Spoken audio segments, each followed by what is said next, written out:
Hello, everyone, and welcome back to Enterprise AI Unlocked, the podcast where we explore how AI is reshaping the modern enterprise, one decision, one workflow, and one agent at a time. I'm your host, Brzozowski, part of the founding team at Olakai-ai, the enterprise AI analytics platform that helps organizations measure, govern, and scale their AI ROI. Today, I'm sitting down with someone who spent over 2 decades building revenue engines that scale, and who's now tackling a question every sales leader is asking. How do you make your team AI native without losing the human touch that makes great sellers great? Anup Khera is the Chief Sales Officer at Onclusive.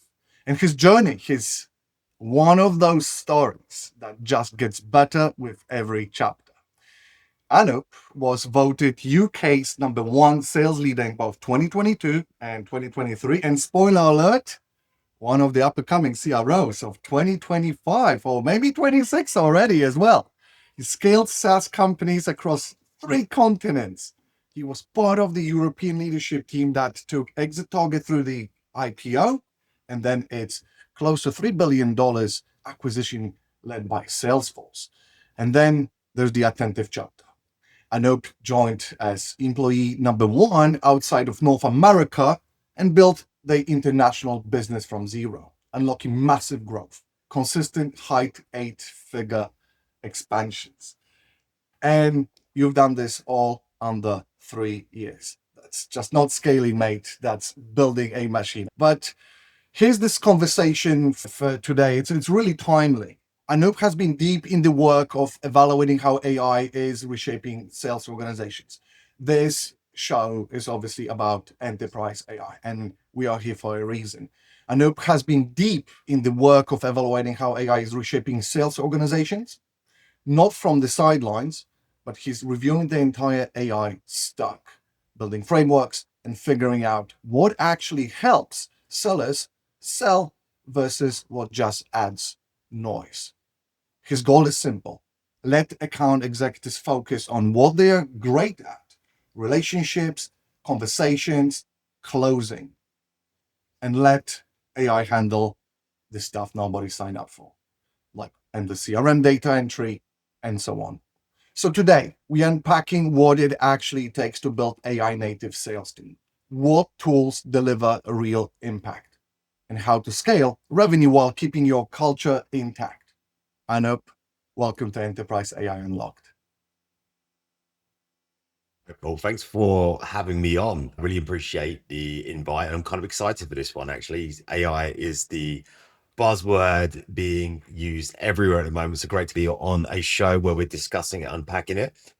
So yeah, obviously, I'm a sales leader at heart, but when you talk about the teams, I just really want to make sure that we're leveraging technology and AI to actually help those teams become better and what's going to actually help them. I don't claim to have all the answers on AI. I'm just working through some of these things myself, whether that's testing, learning, obviously getting some of those things wrong, but trying to be pragmatic about what creates value.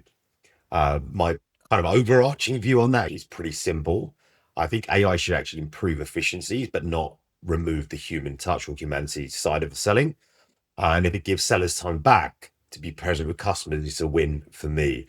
So yeah, keen to share what I've been seeing in scaling businesses, what I'm learning right now about building sales teams that can genuinely benefit. And exactly why this is so timely. You said something just now that really resonates. Pragmatic about what creates real value. And honestly, that pragmatism is exactly what I want to start with. Because before we get into AI, I really want to talk a little bit about where that operator mindset was forged. Let's go back to Attentive, my favorite story of the 3. You joined as one of the first employees outside of North America with a mandate to build the international business from scratch, noble duty at the end of the day. Walk me through those early days. What was the first 90 days like? How did you validate the opportunity, hire your first team, and set foundation that eventually scaled to consistent high 8-figure growth, chasing the path to $100 million under 3 years?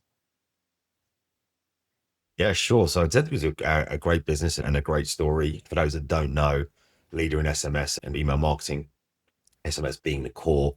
Went for a great growth journey. So raised around just under 900 million, some of the biggest and best investors backing them, and had a great footprint in North America. And I think just generally when you get to organizations that are like that, the next logical step is, okay, how do we step outside of North America and build an international business?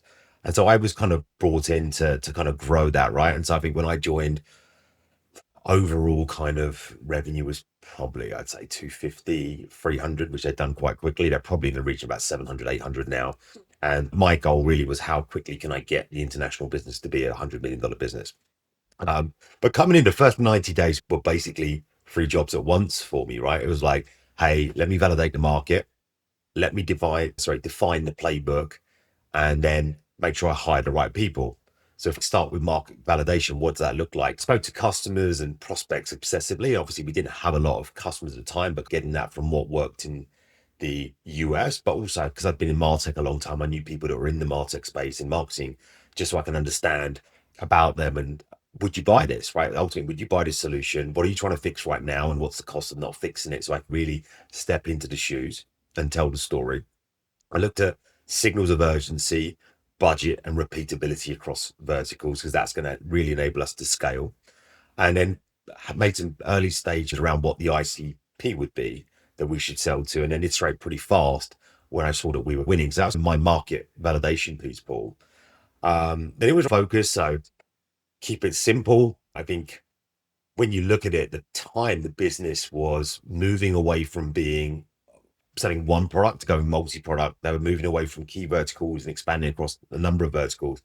And I think the danger sometimes can be try and do everything at once. And so rather than machine gun, use a sniper focus to say, hey, I know what this business was built upon. I knew it was built in these particular industries. We have the story, we have the case studies, we know we can win there. And then being able to kind of like really focus on that area and keep that one clear value story so we can build that repeatable motion. And then early on as well, I think if I was to combine that, it's speed matters, right? But discipline matters too. So you basically, we just needed to make sure that we were at a consistent way that we could qualify these deals, forecast, and learn from them, so we could just get that market share early before other competitors came into the market. Like, how quickly could I get that done and be dominant? And the third, and probably most important bit was hiring the first team members, right? They just can't be closers when you look at it. And I think the danger is, hey, just go and get closers. But you need hustlers, right? You need people that are like entrepreneurs as such, where they're kind of gritty, they're curious, they've got comfort with a little bit of ambiguity, because at the time we were just building stuff. We didn't have processes in these regions, how it would work, but people can just roll up their sleeves and get involved. And so I hired people that could build, not just operate. And those kind of reps can write the first battle cards and help reshape the message. You want to be surrounded by the not only top producers in the closing department, right? And I hope you really want people that will be with you across the entire journey. Yeah, 100%, 100%. It was interesting as well, Paul, because I looked at HQ and stuff. I think one of the things that they don't always recognize is Europe is almost seen as one country, right? It's not multiple, right? So especially American tech companies, their kind of next motion is to move out there. And what you realize is, and so they realize, is actually it's a little bit more nuanced and complicated than first thought, because within a stone's throw, the way you operate in France is very different to Germany, to very different to the UK, to the Nordics.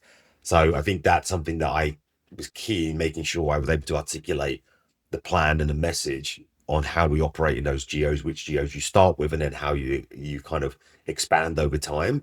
From a salesperson's point of view, and I think it's probably true, not just in this instance, but for most sales leaders will probably say the same.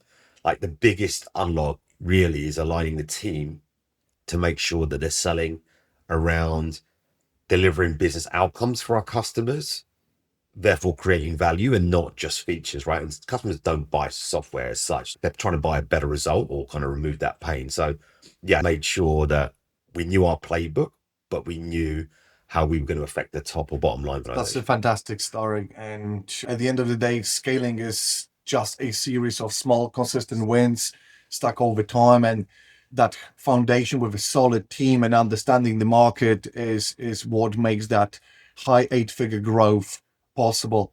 Many people think it's just that one big magic moment when we achieve that, right? But it's not. It's actually discipline.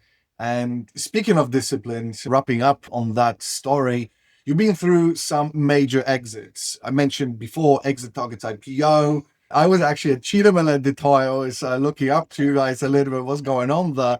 Then obviously the Salesforce acquisition. This is also obviously huge in your career, and then private equity exit. That's a, in my opinion, I know a masterclass in building business that people want to buy. What I want to know is what patterns do you see across those experiences? What were the companies doing right, operationally, strategically, culturally? Wrap it up for us before we dive into the framework questions. Yeah, no problem at all. Yes, I'm very fortunate, maybe a little bit of good timing, being in the right place at the right time. But yeah, very fortunate to be part of free exits, which is something I'm proud of. But if I look at what the kind of patterns for which you suggested to across those organizations, I'd probably put it down to almost five pillars or five key areas that they all did really, really well. I think the first one was around clear positioning, right? And so you could actually probably explain in one sentence who they serve and why they win, right? And so it's really clear. And that internal kind of messaging and proposition and positioning exudes externally, right? So you need that internal alignment, and and the teams were super aligned in what they did, and that resonated externally. I think that's the first one. Then the second part would be what I'd probably class as revenue quality, Paul, and that's not just growth, but it's the retention, it's the expansion, it's the deal hygiene, and it's that repeatable motion that they all had in there where they just knew the playbook and they knew how to get a customer in the door, but then how to maintain and keep that customer and grow over time, right? And so I always kind of look at this way. If you look at the analogy of the bathtub, if you're filling the bath, it becomes very difficult if you haven't plugged the hole. And what they were great at is just knowing how to build revenue upon revenue, almost kind of like, hey, where do we go now? Whether it was a new region that was opened up or a new product that was launched, just giving them consistent opportunities to sell more into that base was good. I think the third one I'd probably say is the way that the way they operated, right? And it's that discipline specifically around how they operated. So the forecasting was super, super accurate, or best you can, I'd say, plus or minus 5%. Pipeline coverage was always front of mind, making sure that we have enough at bats to go after across everyone, to making sure sellers are out there being successful. The execution on those deals, so how we can convert those customers or those chances we get to become customers. And then when we have those customers, I would say the onboarding, but more really, I link that to the time to value, like how quickly they could get customers on board their solutions and start demonstrating value. And really, while it doesn't sound great, that boring stuff actually becomes the value, right? So that's the third one. The fourth one would be around all had a super strong leadership bench. So that was amazing. Some great leaders that were allowed to almost be empowered to do the jobs they were brought into and build great teams around them. And lastly, I think this is a huge one, is that the customers love them, right? So all of them had customers that loved them, to get strong references, measurable outcomes for those customers, and just overall credibility in the market. That's a great reflection. I see how passionate you are when you revisit those days. Obviously, you're on a huge path and now with Onclusive, but I can only appreciate that this foundation, that the groundwork that you did more than close to 2 decades ago now with those logos. That is the force. This is the driver. And then everyone listening today, that is a great reminder how to build a revenue machine at any technology firm, especially in the international market. But this show is about AI, enterprise AI to be precise. And I do have 5 questions for you, Anup, and I'm really looking forward to getting your take and share it with the community. So, shifting gears. You've given us the foundation. We know how you build, we know how you scale, and what makes a company worth acquiring. Now, let's talk a little bit about where is this enterprise AI leading in your latest endeavor. You're leading sales at Onclusive. I just mentioned that. You're transforming media intelligence and PR measurement. Love the measurement piece, by the way, personally. That's what we do with Olakai, in the AI space. And you've been also evaluating how AI reshapes sales organizations more broadly. So here's my first question.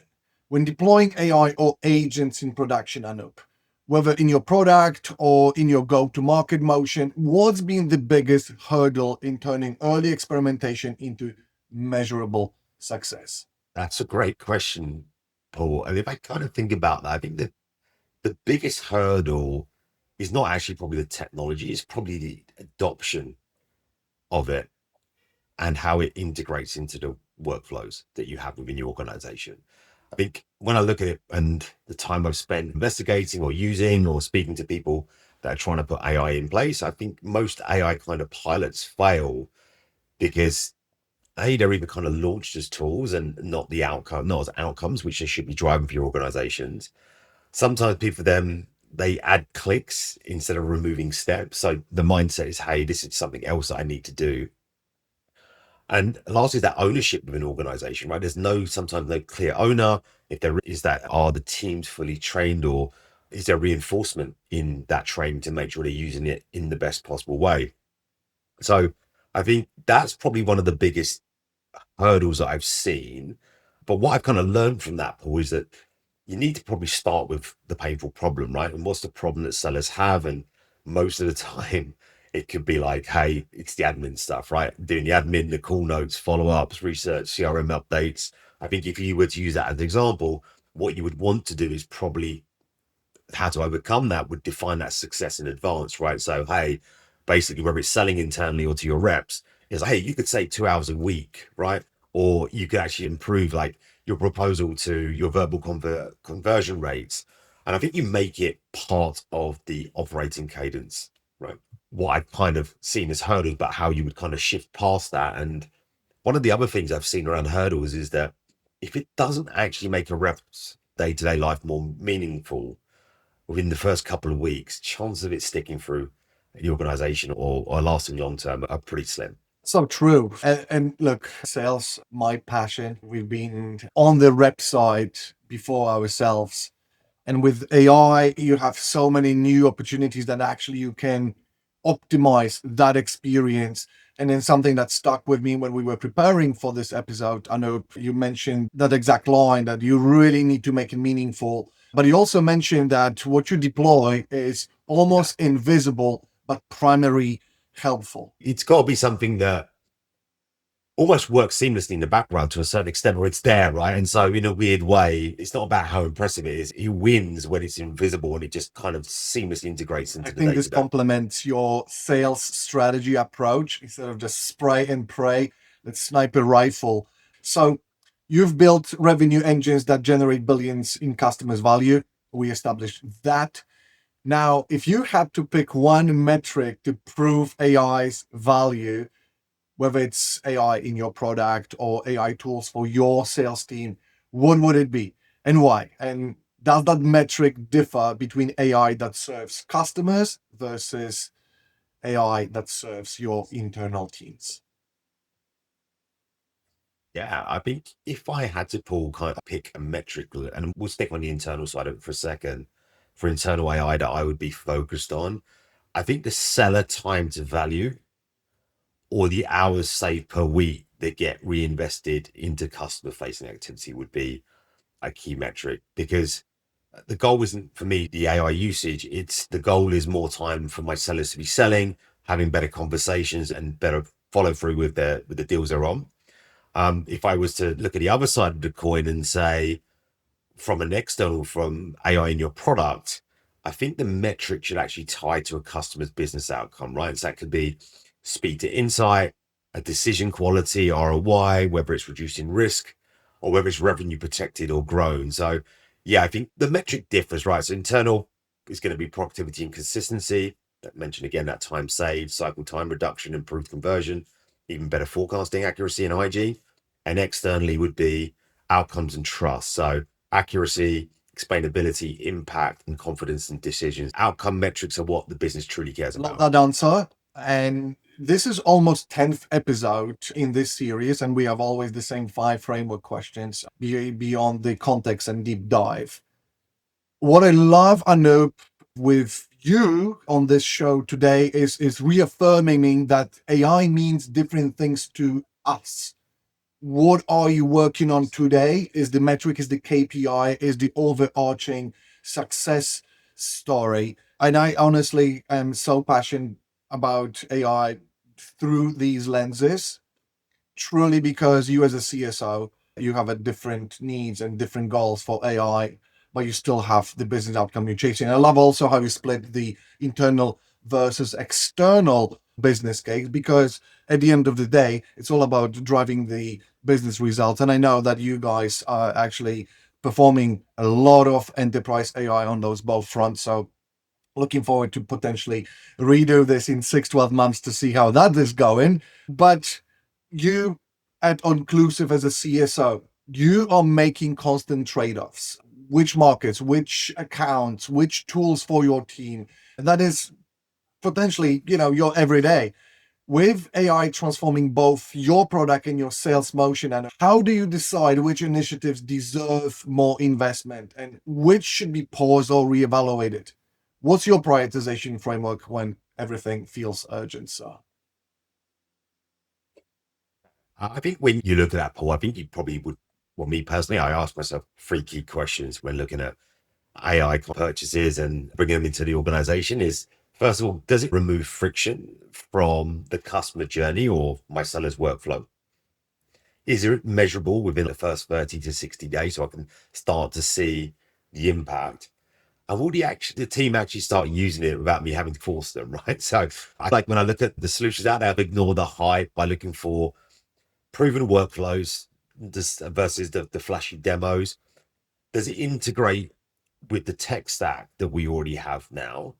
Because I think that's really important to make sure that ecosystem works seamlessly together. I think more and more now, you have to be really cognizant of the kind of security protocols and the governance that's involved in this sort of stuff. I think we were buying it for specific software for a while, we're used to that. But as AI evolves, we need to make sure our customers feel safe about it. Our internal data is safe as well. And lastly, I want to just check that there's kind of evidence for adoption of this AI in companies that look similar to ours. And so, yeah, it's almost like it's run for a bit of a distraction tax lens, right? So every new tool you put in, whether it's AI or not, has a cost to your business. So whether that's, hey, I need to enable people on it, it's the whole change management piece, process updates. And so if I don't see the upside is worth this, I mean, if the juice isn't worth the squeeze, then it's a no for me. And I don't think if I went to my CFO to get something signed off, I don't think he's going to be looking at, hey, your job's there to buy AI or tools. He's going to want to see the outcome or the output, the results, right? So in a weird way, my job isn't to buy the AI, it's to buy the outcomes that I drives the love that business. line. You said, my job isn't to buy AI, my job is to buy outcomes. And I think this really well connects with the KPI, the metric story. And that line, potentially everyone, that could be a great poster in every procurement office or CFO office or revenue leader office, right? We do want to focus on the outcomes at the end of the day. And you mentioned something in your filter that I want to pull on. You said you look for clear security and governance posture. That's what we covered in the prep for the show. Governance is becoming a huge theme in enterprise AI. I live that part of Olakai platform. We do have governance tools through the visibility and so on. It's not about Olakai, but I can attest that governance is becoming huge. And for products being sold to customers and for tools being rolled out internally, that's what we see. Walk me through your governance framework, Anup. What's non-negotiable before you roll out an AI tool in your team? And from experience selling into enterprise, because those are obviously a little bit different frameworks. What governance practices do buyers actually demand versus what's just checkbox compliance? And Whilst I don't claim to be the expert on this side of the coin, Paul, I do know that obviously, as I said before, the kind of governance and security are going to be very, very key. But from my point of view and just my lens, I would say the non-negotiables before rolling out any sort of AI tool would be initially just to understand that data privacy and ownership piece. Where's that data go? How's it stored? And is it used to train the models? Permissions and access, making sure that there's the ability to have least privileged or role-based access within the tool. I think that's really, really important. Accuracy and traceability. Can we validate the outputs? Can we audit what happened, or can our customers audit what happened if it's in our solution? And customer trust, I think, is paramount to this from an external point of view. Like, does this create risk for an organization if it's wrong or if it's leaked? And my role now, when we sell PR and comms tech, can you imagine a data leak? So that's a huge fire that brands would need to consider. So it's like, I can imagine why that's going to be really important as non-negotiables. And if I'm speaking to vendors or part of our process, it's, hey, the questions I would ask would be the other side, like, what data do you ingest? Where does it live? And how do you secure it? Can we control retention or the deletion and the access logs? I think that's always going to be something that's paramount. This is another one, actually. What happens if the model hallucinates? And imagine a rep sending absolute nonsense to a customer, right? So I think you want to make sure that whilst we want to rely on it, when we have the ability to make sure hallucinations are kind of avoided anywhere possible. And what compliance standards does that provider align to, and the proof they have to show that? And so I think when you look at it from selling to a customer, I think they just want confidence, right? That you're in safe hands, that the data won't be leaked. You don't embarrass them as an individual or their brand or create any legal risk. And they also want to have access to get simple answers, right? And I think if you look at it holistically, the best governance builds trust without making it painful. So I don't think it's a blocker, governance. It's just what makes the scale possible. But very practical to both internal and external approach. Externally, what I heard, I know you need your customers to have full confidence, and the business needs to make sure that they have done the ABC in the first place, especially in the AI environment. Love that. Love that take. And ultimately, the guardrails, especially in sales, we'll use AI for a lot of research. I think Perplexity is one of the best models where sellers love to leverage. I'll give you a quick story about hallucination. I was preparing, I think, for episode 203 of this show, and I was working with a legend that spent 20 years in the Marine Corps. And there was some article that he referenced on his LinkedIn about a pilot being on a mission. My model hallucinated, assuming that Dave was that pilot. And when I sent him the brief on my research on him, on his background, I was like, oh, uh, been on a plane many times, but I've never really been in Iraq on a mission, flying one. So we have to take a look at this. So indeed, we need to have some guardrails and then some filters to make sure we are in the right place. Thank you for that. Governance is not the most exciting question, but I think it's one of those enablers that makes AI scale possible. Now, last core question. You've been deeply evaluating how AI is reshaping sales organizations heading into 2025. You took on Onclusive, pretty recent role. Obviously, huge opportunity last year to take a look. How can we do things AI native? And what I really would love to inspect here in both customer conversations and in the AI stack you're reviewing for your own team, where do you see AI creating the most tangible impact over the next 12 months? Not hype, but the real transformation. Where should sales leaders be placing their bets today? I would say there's 3 or 4 places that me personally or sales leaders that I've been speaking to through my network we discussed. And I think the first one is around the admin elimination piece. I think when you look at it, the headcount cost for sellers is not cheap these days. Where would you really want them? I want them in front of customers and prospects, selling where possible. So if I can make efficiencies around admin, so whether that's like call notes, CRM updates, follow-ups, next steps, just automating that field through AI, that's going to give them time to actually spend time where they can move the needle. I mean, you mentioned it before, maybe not quite with hallucination with the pilot, but that research and relevance at scale. So you're better prepped, there's better personalization in your communications, there's faster insights that you can gain.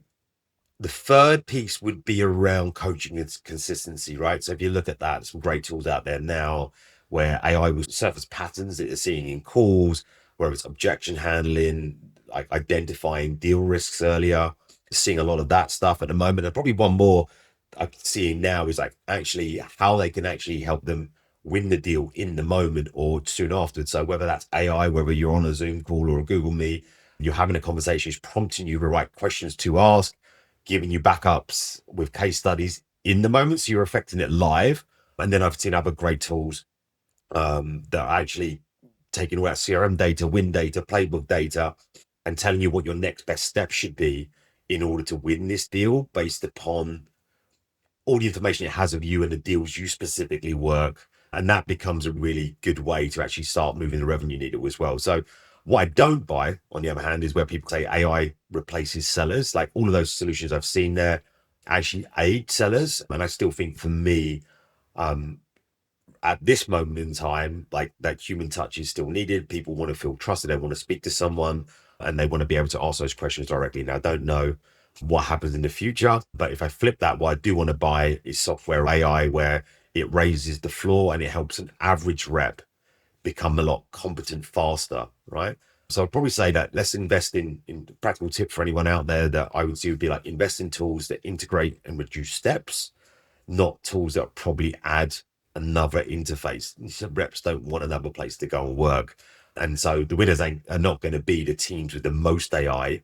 It'll be the teams who use it to spend more time being in front of their customers and prospects. That is a perfect setup for where I want to go next. And indeed, it's not about the teams with the most AI. It will be actually the teams who use it to spend more time being human with customers. This will never go away. That's a non-negotiable for myself as well. So I love that we share that framework here. You've mentioned when we were reviewing your AI stack preparations endeavor last year, you really want to try to make sellers AI native as much as possible as needed. So please walk us through what that actually means in practice, right? Because this is a great goal. We all are being challenged to make ourselves as efficient and as AI native. But what does your vision of an AI native sales organization look like? What tools or workflow are you implementing? I think you already touched on this a little bit, but critically, how do you measure whether AI is actually making sellers more effective or just adding more complexity? So maybe we'll just put a little bit extra color on that. Yeah, sure. So AI native to me, Paul, means where AI is embedded in the sales process or the workflow around the sales process seamlessly, right? It's not a separate thing that reps or people have to remember to use. It just becomes part of the flow of the process that you need. And if I look at what that vision really look like, it's where reps are spending their time on the discovery, the problem solving, multi-threading across the organization, and understanding the decision, how to facilitate that decision. And the AI side of it handles the what I class the mechanical work, which is the notes, the summaries, the next step, the research, and the admin and CRM hygiene. And so when I look at that in for me specifically, the areas that I think about the stack that where I would place that would be around the call intelligence. Some great call intelligence has been around for a little while, but are getting better and better. So these capture the kind of insights and they automate updates. So right now we've got them pushing them straight back to what they've heard, whether it's MedPick or it's information around competitors, taking that information and pushing it back into the respective CRM fields. It's before you even get there, actually, maybe we should have started the other way. It's that research and enrichment to build the target lists and prep. So are you able to take, hey, here's what my customers look like already historically. Here's what they've been looking like over the last 12 months by product and geo. What's that look like? Go and find me another 10,000 accounts that look like this. Go and find me the personas that I should sell to. Go and find me the contact list. Go and do the research. Create me the automated email workflow. Push that straight into your email cadencing tool, right? And then you're good. And it's like everyone gets that hyper personalization message with an ICP fit account where you know you have the highest propensity to win, right? So I think that's something around the research and intelligence. I mentioned that. And then I think the other bit would be around how do we make our people better, right, in the day-to-day in the deal? And that's right. Is there coaching signals for managers that they can do to identify a risk flag on accounts so they can step in with their reps to help them move the deal forward? And more importantly, I've always say outside of qualification, for me personally, the most important step in the sales process is the discovery. I think that gives you everything you need to move the deal forward and add value. And so how can we use that to improve the quality of discovery? But there's so much out there at the moment, Paul, and I think there's stuff that's really good, stuff that's maybe a little bit overhyped. One that I'd love to see work, but I haven't seen it to That's a yet great is tip right here probably, coming for all the AI founders. Let's hear it.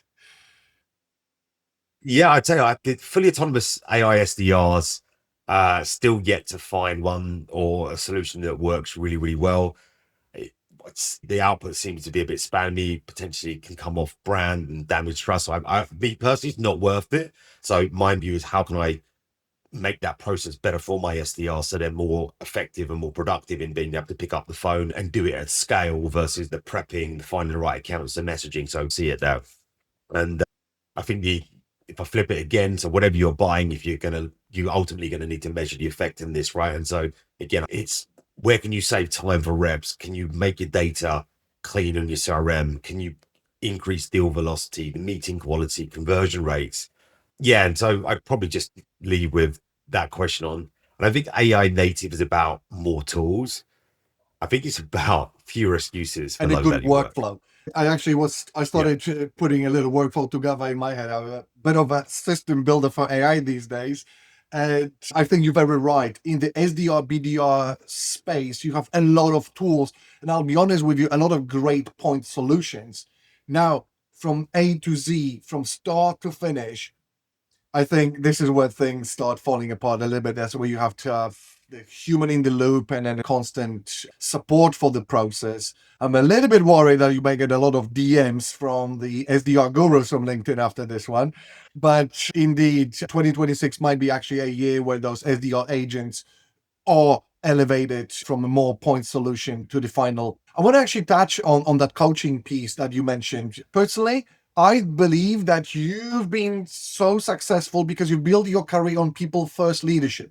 I know you're my friend as well, but you've been coaching teams, developing talent, building sustainable revenue engines for years. And now you're introducing AI tools into the sales motion. Walk me through your change management playbook. How do you actually get buy-in from sellers who might be skeptical?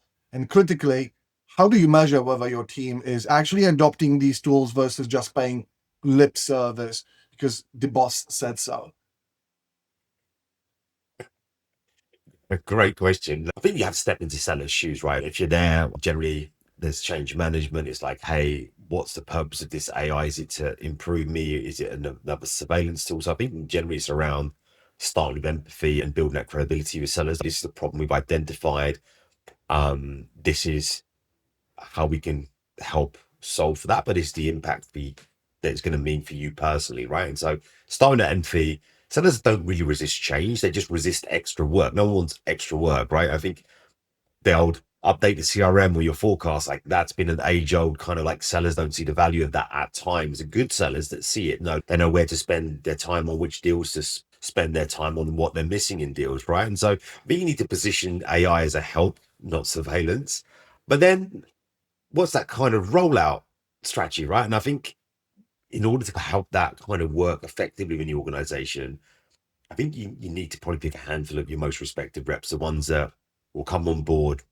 And so you have rather than pushing the technology or the change onto people, is can I work on this with a few reps initially? Because I think the benefit of that is also for yourself, if it goes horribly wrong and it doesn't work in a way you planned it to, you haven't impacted everyone's workflow, right? So test, refine, and operate and optimize with a few reps. Let them become the champions for you, right? And keep those pilots short.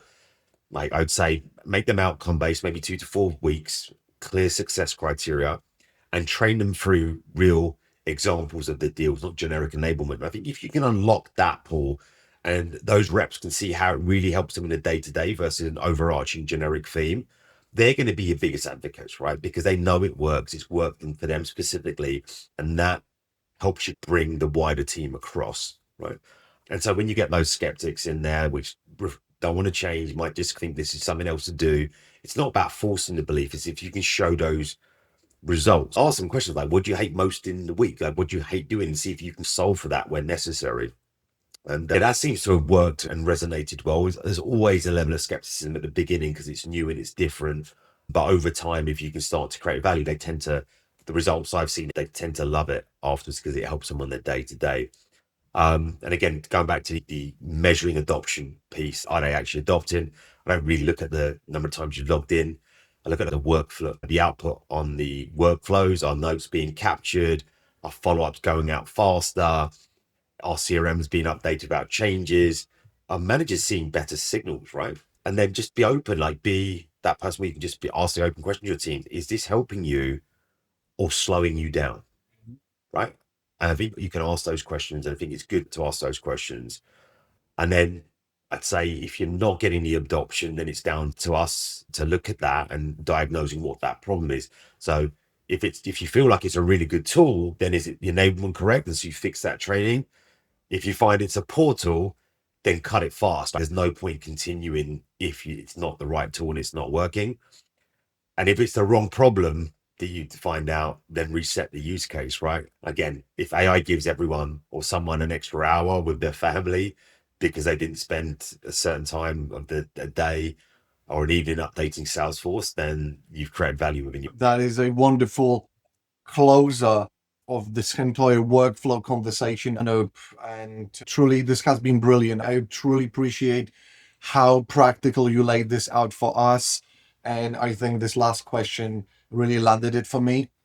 Something that stands out most out of this entire episode is something you said right at the start. AI should improve efficiencies, not remove humanity. I love that humanity piece.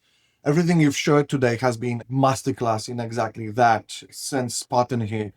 But Anup, you've also shown us that building AI native sales organization isn't about stacking tools or replacing sellers with technology. It's about removing friction, the admin work, the CRM, and all the repetitive tasks that give you that Friday evening with your family, that dinner with your kids. If you're at that stage of your life, oh, just go for a pint with your mates if this is what you do at that stage of your life, right? But at the end of the day, you want your best people to do what they're really best at, build relationships, solve problems, and close deals. You have also given us frameworks that any sales leader can take away. The 3-question prioritization filter, the distraction tax, the 2-week adoption test. Love that one personally. And maybe my favorite, my job isn't to buy AI. My job is to buy outcomes. And finally, you've reminded us that companies that get acquired, the companies that IPO, the companies that scale across continents, they're built on predictability, discipline, and people, not hype. Anup, thank you for sharing your experience from Attentive, ExactTarget, Salesforce, and now Onclusive. And thank you for giving us a window into how you're building AI native sales organizations. This has been fantastic, and I appreciate it. Well, thank you very much. Really enjoyed coming on. So thank you for having me on. I remember that you said, oh, at the end, you'd like to leave one takeaway. I probably would say that if that's the takeaway, I'd probably say that remember AI is a lever. It's not a strategy. I think the strategy is still people, it's customers, it's clarity. AI is just going to help you execute with less friction. For now, that is. And for sales leaders listening, start small, solve the real pain, measure those outcomes, and protect the trust. I really appreciate you having me on. And I'm excited to see what you build with the podcast and the platform. So thank you very much, Anup. Paul. And dear all, that's a wrap on today's episode. If you enjoyed this conversation, be sure to follow Enterprise AI Unlocked wherever you get your podcast. Next week, we'll continue exploring how companies are moving AI experimentation to measurable business impact. I'm Paul Brzozowski from the founding team at Olakai, and I'll see you on the next time. Cheers. Thank you, Anup.